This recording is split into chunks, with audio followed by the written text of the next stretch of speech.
একজন জ্ঞানীমান ব্যক্তি বক্তা জনাব হযরত মাওলানা মুফতি আব্দুল্লাহ মারুফ সাহেব তিনি এসে গিয়েছেন। কোনো চিন্তার কিছু কারণ নেই, হযরত এসে নামাজ পড়ছেন দেখে এসেছি। আমি আর গুনাহগার অল্প কিছু আলোচনা করব, হুজুর আসবেন, আপনারা শুনবেন। একটা কথা আপনাদের বলি, এই যে মাদ্রাসা আপনাদের কাছে আছে, এটা মনে করবেন আপনাদের কাছে একটা আমানত। এটা আপনাদের কাছে একটা আমানত। এই মাদ্রাসাটা ভাইদস্ত বুজুর্গ ভালো করে শুনুন, এই মাদ্রাসা আপনাদের কাছে যেটা আছে এটা আমানত হিসাবে আছে। ওই জন্য আপনাদের এই মাদ্রাসাটা কিভাবে একে আপনারা রাখবেন, কিভাবে রাখলে এই মাদ্রাসা সুন্দর হবে, এর চিন্তা ভাবনা সব আপনাদের মাথায় থাকতে হবে। আর একটা জিনিস বাপেরা, আর একটা জিনিস খেয়াল রাখবেন, সব সময় বলছি আমি, শেষ কথা, আপনাদের যে পিতা মাতা আছে, আব্বা মা, তাদেরকে আপনার সম্মান শ্রদ্ধা করবেন, তাদেরকে ইজ্জত করবেন আল্লাহর কসম। আমি প্রথমে বললাম যে ইমামের বুকে উঠে চুমো খাবেন, ইমামের সাথে আমরা হুজুর এসছি, হুজুর দোয়া করবেন, মুসাফা দোয়ার জায়গা বাপ মা ছাড়া দ্বিতীয় কোনো জায়গা নেই। দোয়ার জায়গা আব্বা মা ছাড়া দ্বিতীয় কোনো দোয়ার জায়গা, কবুলের কোনো গ্যারান্টি কেউ, কোনো মাওলানা, কোনো মুফতি, কোনো কেউ দিতে পারবে না। দোয়া একমাত্র কবুলের গ্যারান্টি দিয়েছে আমার নবী বলেছেন, আল্লাহর নবী বলেছেন, দোয়া যদি কবুল হয় তো পিতা মাতার কাছে তুমি দোয়া নাও, ওদের দোয়া কবুল হবে। তাই বলছি, বাপ হলো তোর কাবা শরীফ, মা হলো তোর মদিনা, এই দুজনা নারাজ বলে তোর জান্নাতে যাওয়া হলো না। হজ করবি তুই বছর বছর, হাজি নাম তোর বুঝবে না, আর কিয়ামতে উঠবি যখন তোকে হাজি বলে কেউ ডাকবে না। কবিতা সুন্দর ছন্দে লিখেছে, বাম্মা নারাজ তো জান্নাত তোমার কাছে। ইমাম শাফি রহমাতুল্লাহ আলাইহি, চার ইমামের এক ইমাম, ইমামে আবু হানিফা রহমাতুল্লাহ আলাইহি, ইমামে শাফি, ইমামে মালিক, ইমামে আহমদ ইবনে হাম্বল, চার ইমামের এক ইমাম ইমাম শাফি রহমাতুল্লাহ আলাইহি, তিনি বলছেন, আমি যখন মায়ের হাদিসটা পড়েছি, আল্লাহর নবীর হাদিস, আল জান্নাতু তাহতা কদামাইনি ওয়া আবুহু ওয়া উম্মুহু, আল্লাহর নবী বলেছেন, ও পৃথিবীর মানুষ শুনে নাও, মুসলমান কান খুলে শুনে নাও, আল্লাহর নবী বলেছেন, আল জান্নাতু তাহতা কদামাইনি ওয়া আবুহু ওয়া উম্মুহু, জান্নাত তোমার মায়ের পায়ের নিচে, জান্নাত তোমার বাপের পায়ের নিচে। আল্লাহ তোমার মায়ের বাপের খুশিতে আল্লাহ জান্নাত রেখেছেন। আল্লাহ নবী বলেন, মুসলমান শুনে নাও, আমার নবীকে সাহাবারা জিজ্ঞাসা করলেন, ইয়া রাসূলুল্লাহ, ইয়া হাবিবাল্লাহ, আমাদের পিতা মাতা আমাদের জন্য কি বলুন? আল্লাহ নবী উত্তরে বললেন, হুমা জান্নাতুকা হুমা নারুকা, তোমার পিতা মাতা তোমার জন্য জান্নাত, আর তোমার পিতা মাতা তোমার জন্য জাহান্নাম। নবীর উত্তর শুনে নেন, তোমার পিতামাতা তোমার জন্য জান্নাত, তোমার পিতামাতা তোমার জন্য জাহান্নাম। মুসলমান, বাপটা আজকে বেঁচে আছে, কবরে যখন চলে যাবে, বাপের কদরটা কি জিনিস, বাপ কি জিনিস সেদিন বুঝতে পারবে। ছোটবেলায় যখন ছিলাম, আব্বা বলে ডেকেছি, ঈদের সাথে খুশির দিনে আব্বা বলে ডেকেছি, আব্বা ঈদের দিনে কি জামা দেবে, যেমন চেয়েছি তেমন দিয়েছে, পয়সা নেই পকেটে, তবু কেনা করে ধার করে ও দোকানদারের কাছে গিয়ে বলেছে, ভাই এই জামাটার কত দাম? বলেছে 2000 টাকা দাম। বলেছে 1000 টাকা রাখো, আর 1000 টাকা এক মাস পরে দেবো। সঙ্গে সঙ্গে বলেছে, না হবে না, ওই তোমার আব্বা আমার আব্বা তোমাকে বাইরে দাঁড় করিয়ে দিয়ে ওই দোকানওয়ালার হাতটা জড়িয়ে ধরে ধরে বলেছে, আমাকে ফিরিয়ে দিও না, আমাকে ফিরিয়ে দিলে আমার ছেলে চোখে পানি পড়বে, আমি সহ্য করব না। আমি হাত ধরে তোমার কাছে ভিক্ষা চাইছি, আমার এই জামাটা দিয়ে দাও, আমি কথা দিচ্ছি 1 মাস পরে দিয়ে যাব। যে আব্বা আমার জন্য দোকানদারের সবার সামনে হাত ধরে ছোট ভাই, যে মা আমার জন্য করলো, বলে মা গো পেটে যন্ত্রণা করতে সহ্য করতে পারছি না। মা সঙ্গে সঙ্গে বলেছে আব্বা চিন্তা করিস না, ডাক্তারের কাছে নিয়ে গিয়েছে। ডাক্তার বলেছে অপারেশন করতে হবে, 10,000 টাকা খরচা আছে। গরিবের সংসারে এসে চিন্তায় করেছে কি করব, বাচ্চা না বাচ্চা ছটফট করছে, যন্ত্রণা সহ্য করতে পারছে না। এমন সময় মার গলায় হাত ছিল, নানা দিয়েছে, বাপের বাড়িতে মা কিচ্ছু পায়নি। এমন সময় গলার হাতটা খুলে স্বামীর হাতে দিয়ে বলছে এই হাতটা তুমি নাও, আর বেঁচে দিয়ে সন্তানকে অপারেশনে থিয়েটারের টাকাটা তুমি জমা দিয়ে দাও। মা হাত খুলেছে, যখন স্বামী হাতটা ধরেছে, কি গো তোমার বাপের বাড়ি থেকে একটা স্মৃতি ছিল, তোমার আব্বাই হাতটা দিয়েছে, বলে হাত আমি চাই না। আমাদের মতো বুকে জড়িয়ে ধরে সন্তানকে বলেছে আমার সন্তান বেঁচে থাকলে হাত কিনে দেবে, আমি সন্তান হারাতে চাই না। ভাই দোস্ত বুজুর্গ, ওই আব্বা মা যখন বাড়িতে অসুস্থ হয়ে শুয়ে থাকবে, ঘুমিয়েছিল, আর যখন দুনিয়া ছেড়ে চলে গিয়ে কবরে দিয়েছ, দরজা যখন খুলবে বাড়িতে ঢুকে দেখবে দরজা খুলে সব জিনিস বসে আছে, পানের বাটা আছে, মায়ের চোখের চশমা আছে, মা বিছানাতে নাই, আব্বা বিছানাতে নাই, অন্ধকার রাত হয়েছে। যখন হয়েছে মা বলে দেখেছে, আব্বা বলে দেখেছি, একমাস তাদের সঙ্গে কথা ছিল না, ভাত দিইনি, কিচ্ছু দিইনি, তবু মা বলে রাতের অন্ধকারে দেখেছি। দরজা খুলেছে, মা বুকে তুলে নেয়। বলো সেই মাকে দূরে সরিয়ে আজকে এখানে জলসা শুনে কোনো লাভ না। আল্লাহ নবী বলেছেন, কোরআন শুনিয়ে দিয়েছেন, যদি রহম করতে হয়, ভালোবাসতে হয়, যদি বুকে কারো তুলে নিতে হয়, আনন্দের খানা যদি কাউকে খাওয়াতে হয়, আব্বা মাকে বুকে নাও, জান্নাতের দরজা খুলে নাও। যখন তোমার মা 2 বছর 3 বছর ঘরের মধ্যে বন্দি অসুস্থ অবস্থায় আছে, কবর ডাঙায় দিয়ে এসছো, কবরখানে নিচে শুয়ে আছে, দরজা খুলেছো, তখন দেখবে ঘর খালি। ওদের কবি লিখেছে এই সেই ঘর, বিছানার পাশে মায়ের পানের বাটা, এই সেই ঘর, বিছানার পাশে মায়ের পানের বাটা, চশমাটা আছে পাশে, শুধু মানে শুধু মানে এই সেই ঘর, বিছানার পাশে মায়ের পানের বাটা, চশমাটা আছে পাশে, শুধু মানে শুধু মানে। দরজাটা খুলতে খেয়েছি ধোকা, মা বুঝ ডেকে বলে এসেছিস খোকা। এরকম হয়েছে আব্বা। মা যে ঘরে অনেকদিন পড়েছিল, দরজা খুলতে মনে হয় মা তুই শুয়ে আছিস আর আমাকে ডাকছিস, মা মা তুই শুয়ে আছিস আর আমাকে ডাকছিস, এরকম মনে হয়েছে। ওই জন্য দরজাটা খুলতে খেয়েছি ধোকা, মা বুঝি দেখে বলে এসেছিস খোকা। চারিদিকে তাকিয়ে দেখি সব আছে, চারিদিকে তাকিয়ে দেখি সব আছে, শুধু মানে শুধু মানে। জানি তুমি মায় আমার ফিরবে না আর, জানি তুমি মায় আমার ফিরবে না আর, তবু কেন কাঁদে এমন বলো বারে বার। কে মোছাবে বলো এই চোখের পানি, কে মোছাবে বলো এই চোখের পানি। জীবনেতে একা বসে শুধু কেঁদেছি, জীবনেতে একা বসে শুধু কেঁদেছি। সেই ঘর, বিছানার পাশে মায়ের পানের বাটা,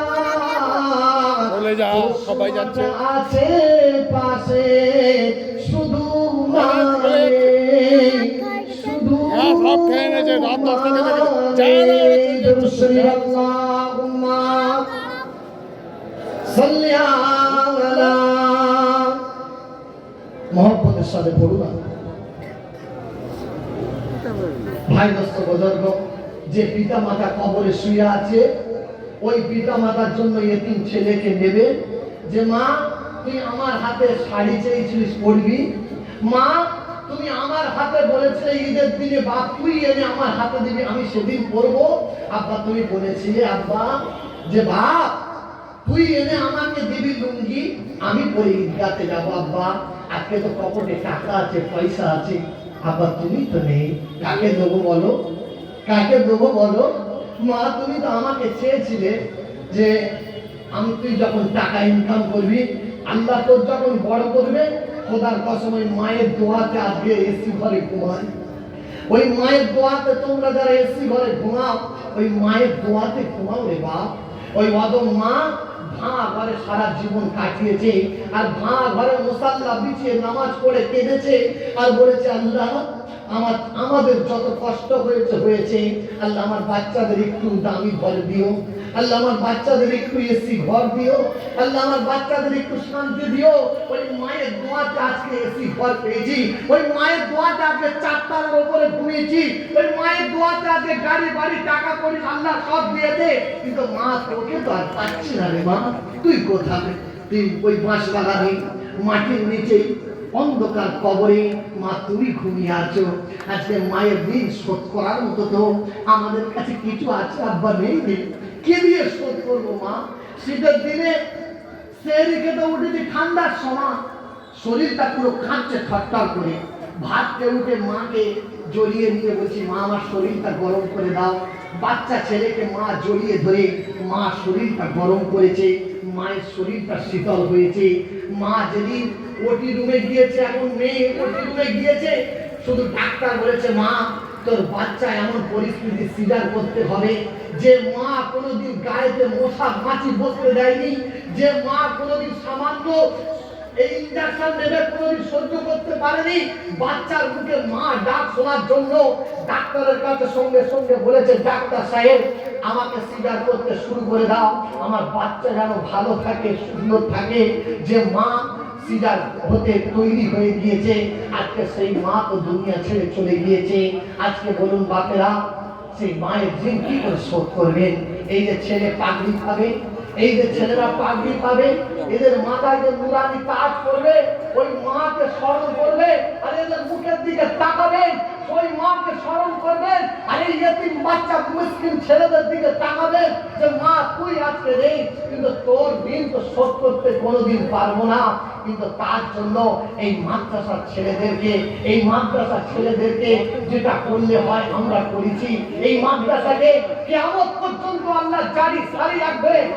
এই মাদ্রাসার সমস্ত হাজার মা তোর জন্য আমি বুক পেতে নিয়েছি।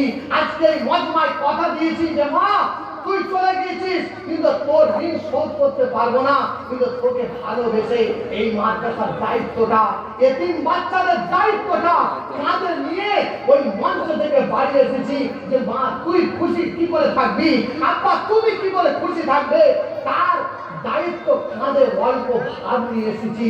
এসে বাড়িতে এসে ঘুমিয়েছি, মনটা শান্তি হবে যে মা তোর মুখের দিকে তাকিয়ে তোর কবরের দিকে কথা মনে করে তুই যে আমাকে মানুষ করেছে এই কথা ভেবে আমি মাদ্রাসায় যেটা চেয়েছি সেটা মাথায় নিয়ে কাঁধে নিয়ে বাড়ি এসেছি।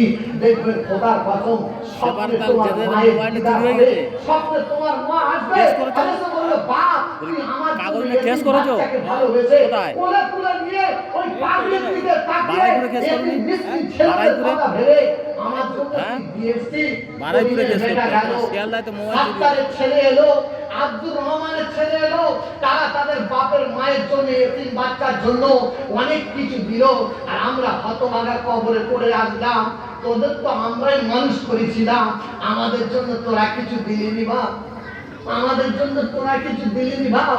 যেন তোমার মা কবরে শুয়ে এই আত্মনাটটা না করে, এই আত্মনাটটা না করে যে মা তোমার জন্য যতটুকু পেরেছি মিসকিন এতিম বাচ্চাকে তাদের হাতে তুলে দিয়েছি। বলুন না সুবহানাল্লাহ। ভাই দোস্ত বুজুর্গ, আপনারা দিনেওয়ালা দেন, হুজুর আসবেন তার হাতে দেবেন। আমি একটা কথা শেষ কথা আপনাদের এটা বলি, যা হয়ে গিয়েছে দুনিয়ায় নামাজ ছেড়েছে, রোজা ছেড়েছেন, কোরআন শরীফ জানেন না, সব কিছু হয়ে গিয়েছে। অনেক কাবিরা বড় বড় গুনাহ করে ফেলেছে, আল্লাহ তুই কি ক্ষমা করবি? আল্লাহ শেষ কথা, আল্লাহ এতক্ষণ তো অনেক কথা হলো, আল্লাহ ব্রহ্মার সঙ্গে নাফরমানি করেছি, তাদের গিয়ে পা ধরে মারছে, নামাজ ছেড়েছি, রোজা ফরজ রোজা ছেড়ে দিয়েছি, কোরআন শরীফের মতো কিতাবকে শিখতে পারিনি, কোরআন শরীফ শিখেছিলাম কিন্তু এখন তো ভুলে গিয়েছি, আল্লাহ কি করব বলো না? আল্লাহ ক্ষমা আছে। আল্লাহ পাক কোরআনে জানিয়েছেন কি, ওয়াল্লাযীনা ইযা ফাআলু ফাহিশাতান আও যালামু আনফুসাহুম যাকারুল্লাহ। আল্লাহ কোরআন শেষ কথা শুনে নেন যে আল্লাহ ক্ষমাটা কি করে করবেন দেখুন। ওয়াল্লাযীনা ইযা ফাআলু ফাহিশাতান আও যালামু আনফুসাহুম যাকারুল্লাহ ফাস্তাগফিরু লিযুনুবিহিম ওয়া মান ইয়াগফিরুদ যুনুবা ইল্লাল্লাহ ওয়া লাম ইউসিররু আলা মা ফাআলু। আল্লাহর কোরআন শুনলে দিল ঠান্ডা হয়ে যায়। আজকে দেখুন তারা উঠছে, একবার তাকবীর দেন, নারে তাকবীর, নারে তাকবীর। আল কোরআনের আলো, আল কোরআনের আলো। দোয়া করবেন এদের সিনাতে যেন আল্লাহ তাসবিহ দানার মতো কোরআনকে বসিয়ে দেয়, বলুন না আমিন। আল্লাহ কোরআন সিনাতে নেওয়ার মতো আমাদের কারোর ক্ষমতা নেই। আল্লাহ তো 30টা পারা কোরআন, একটা পারা নয়, 30টা পারা কোরআন। আল্লাহ 30টা পারা কোরআন কার সিনাতে ধরা সম্ভব নয়। আমার আল্লাহ শুধু দায়িত্ব নিয়েছে, ইন্না নাহনু নাযালনা যিকরা ওয়া ইন্না লাহু লাহাফিজুন। আমি কোরআনের দায়িত্ব নিয়েছি, তাই কোরআনকে সংরক্ষণ করার জন্য আমি পাহাড়কে দিয়েছি। পাহাড় তলমার করেছে, আল্লাহ আমার কাছে কোরআন দিও না, আমি ভেঙে চুরমার হয়ে যাব। আল্লাহ কোরআন তো এই এতিম বাচ্চা, মিসকিন গরিব বাচ্চাদের সিনাতে আল্লাহ কোরআনকে সংরক্ষণ করে রেখেছে, বলুন না সুবহানাল্লাহ। ওই জন্য বাপেরা এই কোরআনটা নিয়ে যাতে কিয়ামতের মাঠে উঠতে পারে এই দোয়াটা করবেন। বাপ কি আছে? কিচ্ছু নেই। আল্লাহ পাকের কিয়ামত, এই যেমন আজকে স্টেজে উঠলো হাফেজে কোরআন, কিয়ামতের দিনে ঠিক এই রকম স্টেজে যখন কিয়ামতের মাঠে উঠবে, আল্লাহ কি বলবে জানেন? আল্লাহ পাক বলবে, ও হাফেজে কোরআন না, এসো না। মিশকাতুল আসরের হাদিস শুনে নেন, মিশকাত শরীফের হাদিস, আল্লাহ পাক ডাকবে, এসো আমাদের কাছে এসো, হাফেজ ও কোরআনের হাফেজ এসো আমার কাছে এসো। আল্লাহ কি হয়েছে বলুন? বলছে মান ক্বারাআল কুরআন ওয়া আমিলা বিমা ফীহি উলবিসা।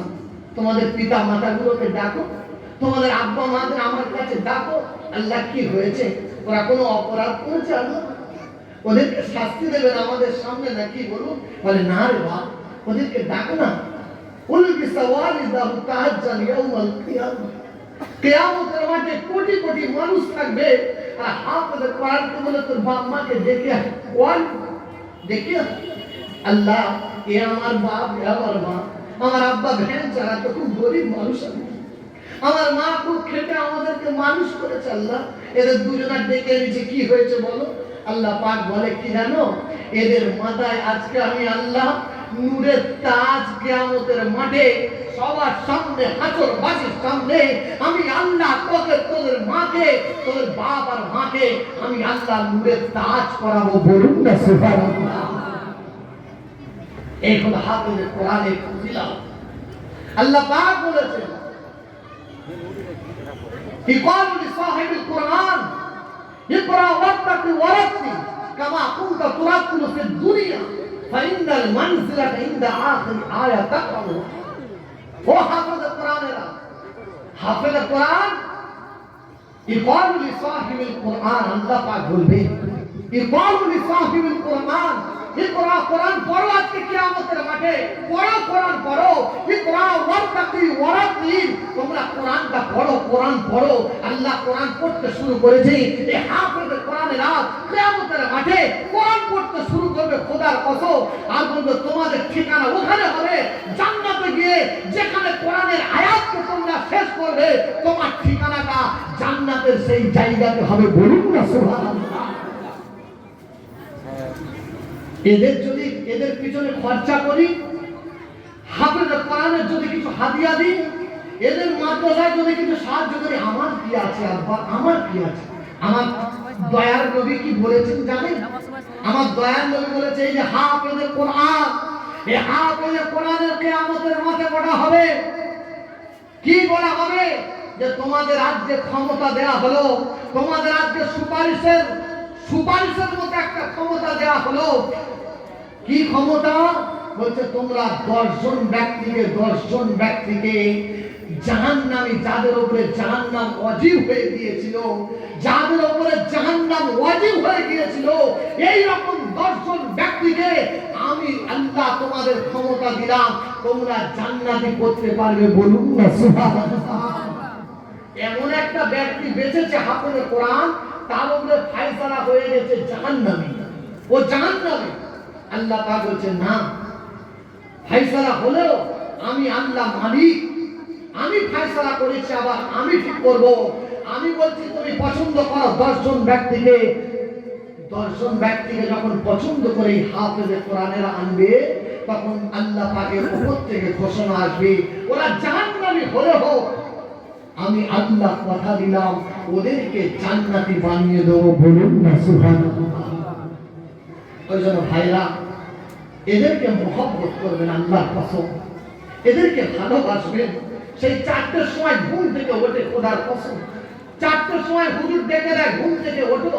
ছোট ছোট বাচ্চারা যারা মায়ের কোলে ঘুমাতো, তারা 4টের সময় উঠে, তোমাদের এই গ্রামে কেউ যখন ওঠে না, কেউ কোরআন শরীফ পড়ে না, কেউ ফজরের ওয়াক্ত ওঠে না, যখন এরা প্রথম ওঠে, আযান হয় না তখন ওঠে, আল্লাহ উযু করে ঠান্ডা পানিতে আল্লাহর গ্রন্থ কালামুল্লাহ শরীফটা এরাই বলে তোমার গ্রামে, আর খুলে শুরু করে কি জানো? আর রহমান আল্লামাল কুরআন খলাকাল ইনসান আল্লামাহুল বায়ান। বলো সবাই, বিবি ঘুমাচ্ছে তোমার, বাচ্চা ঘুমাচ্ছে তোমার, তুমি নিজে বিছানা ঘুমাচ্ছ, সবাই যখন গ্রামে ঘুমাচ্ছে, আর মাদ্রাসার ছেলে তোমার গ্রামের মাদ্রাসার ছোট ছোট বাচ্চারা উযু করে সঙ্গে সঙ্গে কোরআন নিয়ে খুলে বলেছে রহমান, ও আল্লাহ তুমি দয়ালু। আমার আল্লাহ বলে, আমার আল্লাহ আমাকে যে দয়ালু বলে ডেকেছে, ওই গ্রামে যত কবরের বাসিন্দা শুয়ে আছে, সূরা রহমান যখন আমাকে রহমান বলে রহিম বলে ডেকেছে, আমি আল্লাহ আমাকে রহমান রহিম বলার কারণে আমি আল্লাহ সবাইকে ক্ষমা করে দিলাম। কে বলবে বলো? এ হয়তো সকালে উঠেছে, হুজুর ডেকে দিয়েছে 4টের সময়, এরা উঠেছে, কারোর ঘুম ভাঙছে, কারোর ঘুম ভাঙেনি, ঘুম ভাঙতে চাইছে না, তবুও উঠতে বাধ্য হয়েছে, হুজুর ডেকেছে উঠতে হবে। ফজরের সময় উঠেছে, উযু করেছে, হুজুরকে সবক দিয়েছে, প্রথম পড়াটা দিয়েছে, তারপরে নামাজের ওয়াক্ত হয়েছে, নামাজ পড়েছে। এদের ভালোবাসবেন না? আল্লাহ নবী বলেছেন কি জানেন? এরা জ্ঞান বাগানের ফুল, নবী হলো বাগান মালিক, আল্লাহ মালিক মূল। মোদের পদতলে ফেরেশতা বলে নূরের পাখা পেতে, মোদের পদতলে ফেরেশতা বলে নূরের পাখা পেতে, তাজিম করে দোয়া করে মনস সাগরেতে। মোদের কিসের এত ভয়?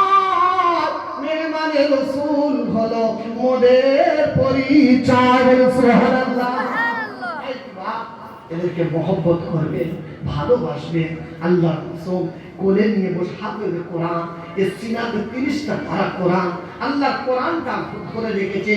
ওই জন্য বলি বাপ, সুপারিশ তো এরা আমারও করতে পারে।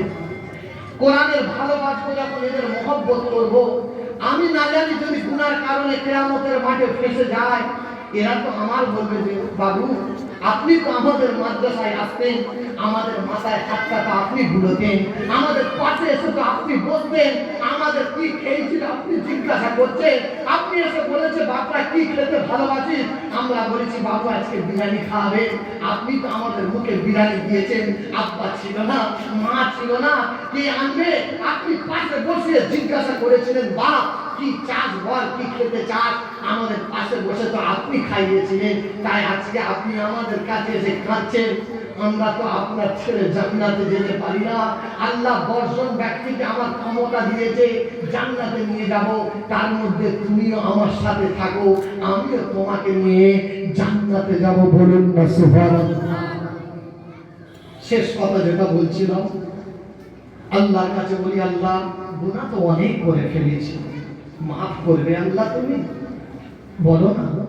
আল্লাহ কোরআন জানিয়েছে কেমন গুনাহ করেছো তুমি বলো, কি গুনাহ করে ফেলেছো, ভয় করছো কেন, ভয় খাচ্ছ কেন, কোরআন জানিয়েছে ওয়াল্লাযীনা ইযা ফাআলু ফাহিশাতান আও যালামু আনফুসাহুম যাকারুল্লাহ।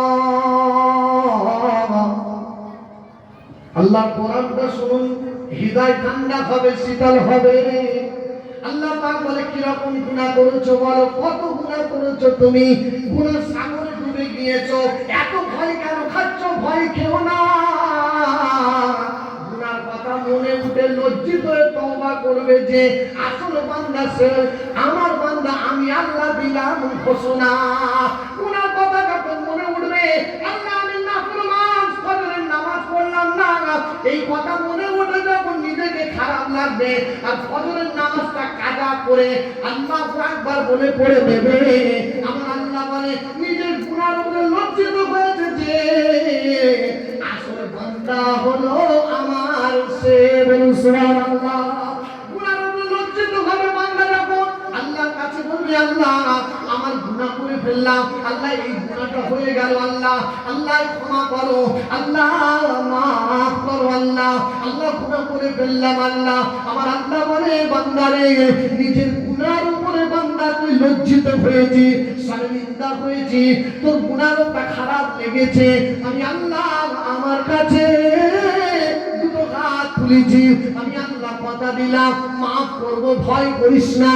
কেন দুনিয়ার মিশাল দিয়ে শুনে নেন, আপনার গ্রামে বাপের একটাই ছেলে 20 বছর আপনার গ্রামে থাকে না, বিয়ে হয়েছে উলুবেড়িয়া, সেখানে ঘর জামাই থাকে, এখানে আসে না, বাপ মা 20টা বছর হাত পেতে খেয়েছে, একটা 10 টাকার ওষুধ কিনবে তাও মানুষের কাছে হাত পেতেছে, ঈদের দিনে যে ছেঁড়া শাড়ি লুঙ্গি পরে ঈদের দিনটা কাটিয়েছে, কোনদিন সেহরি হয়েছে পানিতে সেহরি হয়েছে, ইফতার করেছে শুকনো মুড়ি দিয়ে, বলার মতো দেখার মতো কেউ ছিল না।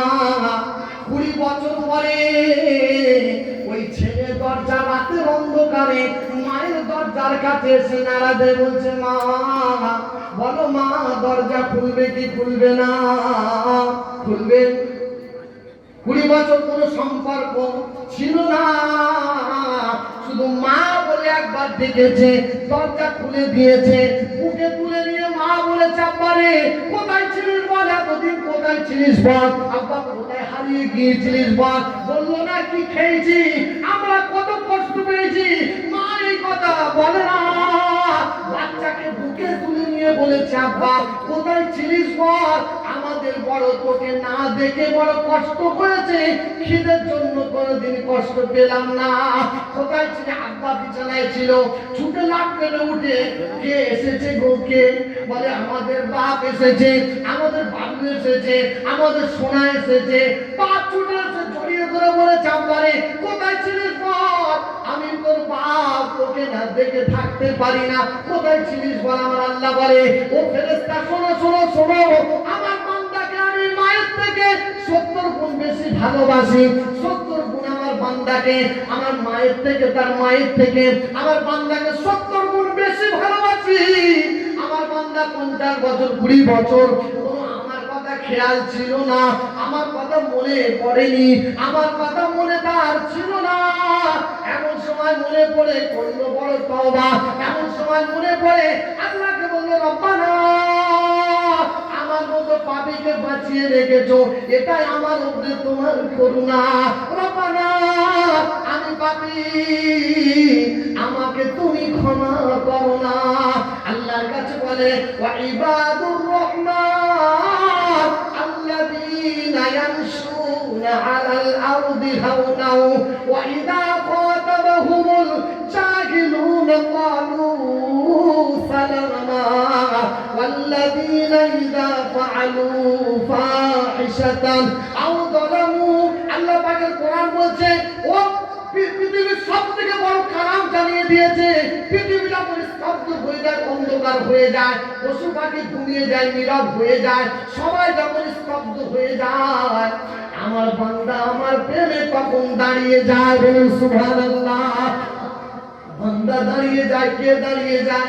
আল্লাহ বান্দা দাঁড়িয়ে যায় আমার রহমতের দুয়ারে, সিজদায় পড়ে বলে আল্লাযীনা, আল্লাহর কাছে কাঁদে বলে আল্লাহ আমাকে পাপী মনে করে দূরে তুমি ফেলো না, ক্ষমা করে দিয়ে তোমার বান্দাকে তুমি আজকে জান্নাতের দিও ঘোষণা। এই বলে যখন চোখের পানি ফেলে সিজদায় বান্দা কাঁদতে শুরু করে, আমার আল্লাহ বলে ফেরেশতারে যদি 20 বছরের ব্যথা বেদনা জ্বালা যন্ত্রণা এক বাঁধাকে ভুলে যেতে পারে, আমার বান্দা আমাকে সিজদায় পড়ে আল্লাহ বলে ডাকে, আমার বান্দাকে আমি কেন ক্ষমা করব না? আমার বান্দাকে আমি ক্ষমা না করে থাকতে পারবো না। তাই আমার বান্দাকে দিলাম ঘোষণা, বান্দা তোকে মাগফিরাত করে দিলাম, তুই আর করে আমার থেকে যাস না। বলুন সুবহানাল্লাহ। নিজের গুনার ওপরে অনুতপ্ত হন, গুনার ওপরে লজ্জিত হন। আমি সবার কাছে বলি, আমাদের হুজুর আসছে, সত্যি কথা বলতে আমি হুজুরকে বক্তা এইটা ধারণা করি না যে বক্তা, আমি হুজুরকে মনে করি আমাদের শিক্ষক। আমরা যখন মাদ্রাসায় ভর্তি হই তখন থেকে হুজুর জলসা করি, আমরা তো হুজুরের জলসা শুনে জলসা করি। আমাদের মতো বক্তারা পচা বক্তা। আজকে আমি তাই শ্রদ্ধেয় সম্মানিত আমাদের শিক্ষক মনে করি। হুজুর আমাদের মাদ্রাসায় জলসা করতে গিয়েছিলেন, কলস মাদ্রাসা মাজাহিরুল উলুম। তাই আপনাদের কাছে অনুরোধ করব, আপনাদের কাছে হুজুর যে এসেছেন, আপনারা যেভাবে বসে আছেন ভাইরা এইভাবে বসবেন, হুজুর দস্তারবন্দি করবেন। আর কোরআনের তাফসীর কাকে বলে